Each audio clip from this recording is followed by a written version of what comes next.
আবারও ভুল চিকিৎসার শিকার এক মহিলা, আর এই চিকিৎসার শিকারী মেদিনীপুর শহরের স্বনামধন্য ডাক্তার কাঞ্চন ধারা। পশ্চিম মেদিনীপুর জেলার পার্শ্ববর্তী জেলা ঝাড়গ্রামের বাসিন্দা অলক্তা খামরুই 2022 সালে সেপ্টেম্বর মাসে জরায়ু অপারেশনের জন্য মেদিনীপুর শহরের নির্ণয় নার্সিংহোমে ভর্তি হন। আর অভিযোগ, সেই সময় ভুল চিকিৎসার শিকার হন তিনি। ভুল চিকিৎসার জন্য প্রায় 7 মাস তাকে চরম ভোগান্তির শিকার হতে হয়েছে। পরে চেন্নাই গিয়ে পুনরায় অপারেশন হতে হয় অলক্তা খামরুইকে। এই ভুল চিকিৎসার অভিযোগ মেদিনীপুর কোতোয়ালি থানায় 2023-এর মে মাসে করেন তিনি। অভিযোগের তীর সরাসরি মেদিনীপুর শহরের স্বনামধন্য ডাক্তার কাঞ্চন ধারা এবং তার স্ত্রী ডাক্তার সন্ধ্যা মণ্ডল ধারার বিরুদ্ধে। তবে অভিযোগের তালিকায় রয়েছে ডাক্তার এস.বি. পান্ডে এবং নির্ণয় নার্সিংহোমের ডিরেক্টর সমর দাসের নামও।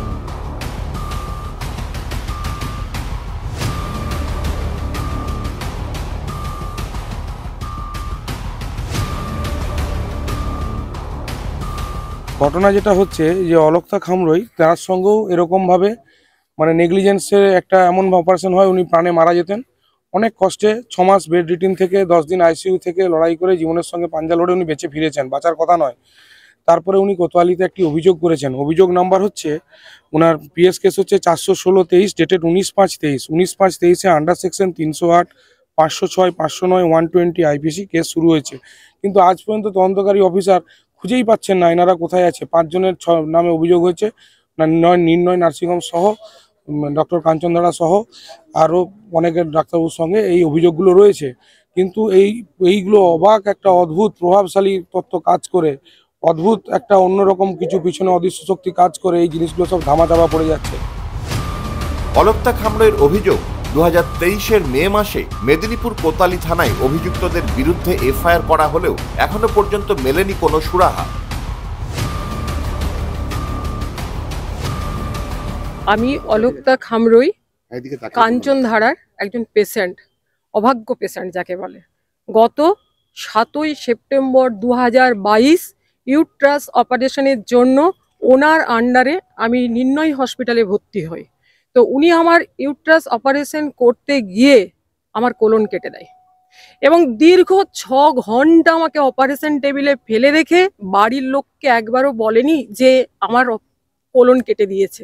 সেইখানে আমি মৃত্যু শয্যার সঙ্গে পড়ে রয়েছি এবং উনি যে আমাকে অপারেশন করেছেন টোটালি ড্রিঙ্কিং অবস্থায়। কারণ আমার লোয়ার পোর্শনটা ছিল অবশ, আমার ব্রেনটা ছিল সচল।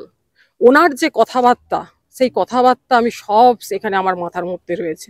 তো সেদিন থেকে আজ অবধি আমি ঘুরে যাচ্ছি, আমি কোনো বিচার পাইনি। আমি প্রত্যেকটা জিনিস খালি বলে যাচ্ছি। উনি যে ভুল করেছেন সেটা উনি নির্ণয়ের প্যাডে নিজে হাতে লিখে দিয়ে গেছেন। আমার কাছে লিখিত রয়েছে, ওনার হাতের লেখা নির্ণয় হসপিটালে লিখে রয়েছে। এবার ওখানে আমি যখন আমাকে বলতে দিই, যখন উনি ওটি করেছেন, করার পর যে উনি বিভিন্ন ডাক্তারদের সঙ্গে কনসাল্ট করছেন সেটা কিন্তু আমি বুঝতে পারছি যে উনি আমার কিছু একটা করে দিয়েছেন। তারপর ওখানেই আমাকে ভেন্টিলেশনে দিয়ে দেয়। এরপর তো আমি কিছু বুঝতে পারি না। তো আমার বাড়ির লোক যখন আমাকে ঢুকিয়েছিল দুপুর 3:30, বের করেছে রাত্রি 9টা। তার আগে ওনার সমস্ত যে সমস্ত ওটিতে থাকে ওনার সাবঅর্ডিনেট, বাড়ির লোককে এসে বলছে এই বের করে দেবো, সেলাই হয়ে গেছে, পেশেন্টকে এক্ষুনি বের করে দেবো, কিন্তু তখনও জানে না। তারপর যখন অন্য একজন ডাক্তার ডক্টর সৌভিক চক্রবর্তী যখন ছুটে এসে ঢুকছেন, তখন আমার বাড়ির লোক জিজ্ঞেস কি হয়ে গেছে, তখনও পর্যন্ত বলেননি। দেওয়ার পর যাই হোক আমাকে বের করেছে। এদিকে কোলন কাটা, টোটালি আইসিইউতে 12 দিন পড়ে রইলাম। উনি কোনো কিচ্ছু আমার দায়িত্ব নেননি। মাঝখানে 4 দিন পর তখন আমি আইসিইউতে মৃত্যুর সঙ্গে পাঞ্জা লড়ছি। উনি আমাকে ফেলে রেখে সাউথ আফ্রিকা চলে যাবেন। আমার কাছে বলছেন চিকিৎসায় গাফিলতি, তো অবশ্যই চিকিৎসায় গাফিলতি। উনি তো নিজে হাতে লিখে দিয়েছেন, আমি সমস্ত প্রুফ আপনাদের কাছে আজকে দেখাবো। আমি এখন চাইছি ওনার পানিশমেন্ট। আমি 19/5/2023-এ মেদিনীপুর কোতোয়ালিতে আমি একটা এফআইআর করি, যার কপি এটা। কিন্তু তখন আইও ছিলেন দেবাশিস পাত্র। তারপর থেকে আমি প্রতিনিয়ত কোতোয়ালি থানার সঙ্গে যোগাযোগ করেছি, ওনারা আমার সঙ্গে কোনোরূপ কোনো যোগাযোগ করতে চাননি। এবং উনি একজন প্রভাবশালী ব্যক্তি, উনি স্বনামধন্য প্রভাবশালী ব্যক্তি। আমার মতো একটা সাধারণ ছাপোষা মানুষ কি পারে? আপনারাই বলুন না। প্রশাসন, পুলিশ সবই তো ওনাদের আন্ডারে, আমরা তো সাধারণ মানুষ। অন্যদিকে এই বিষয়ে নির্ণয়ের ডিরেক্টর সমর দাস বলেন, সেই সময় দায়িত্বে তিনি ছিলেন না এবং সম্পূর্ণ গাফিলতি ডাক্তার কাঞ্চন ধারার। বিষয় নিয়ে বলে আমি গতকাল দেখেছি, এটা এর আগেও শুনেছিলাম, কিন্তু আমার ব্যক্তিগত মতামত হচ্ছে যে 2022 সালে এই অপারেশনটা কাঞ্চনধারা করেছিল। 2022 সালে আমি নির্ণয়ের সঙ্গে যুক্ত ছিলাম না বলতে নির্ণয় হসপিটালে আমি আসতামই না। কাঞ্চনধারার নেতৃত্বে তখন নির্ণয়টা চলতো। আর তার থেকেও বড় কথা, এই অপারেশনটা কাঞ্চনধারা নিজে করেছিলেন এবং পেশেন্ট পার্টির বক্তব্য অনুযায়ী কাঞ্চনধারা নিজে স্বীকারও করে নিয়েছেন যে এই অপারেশনটা নাকি উনি ভুল করেছেন। পেশেন্ট পার্টির বক্তব্য অনুযায়ী সংবাদ মাধ্যমে যা শুনেছি, তাতে তার দায় দায়িত্ব কাঞ্চনধারাকেই নিতে হবে। তার জন্য নার্সিংহোম বা অন্যান্য যাদের নামে এফআইআর হয়েছে তারা কেন দায়ী হতে যাবে?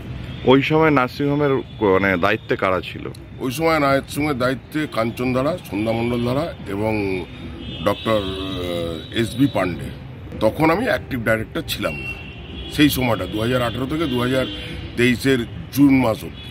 তাহলে বিষয়টা নিয়ে আপনি কি ভাবছেন এখন? বিষয়টা নিয়ে যদি সত্যি অপরাধ করে থাকে তার শাস্তি হওয়া উচিত। মেদিনীপুর শহরের এই স্বনামধন্য চিকিৎসক ডাক্তার কাঞ্চন ধারা একের পর এক ভুল চিকিৎসার অভিযোগে অভিযুক্ত। খোদ নার্সিংহোম কর্তৃপক্ষ ডাক্তার কাঞ্চন ধারার বিরুদ্ধে অভিযোগ করছে। প্রসূতি বিশেষজ্ঞ হওয়া সত্ত্বেও একাধিক অভিযোগে অভিযুক্ত এই চিকিৎসকের ভবিষ্যৎ কি হয় সেদিকে তাকিয়ে রয়েছে সকলে। Bureau report, news square.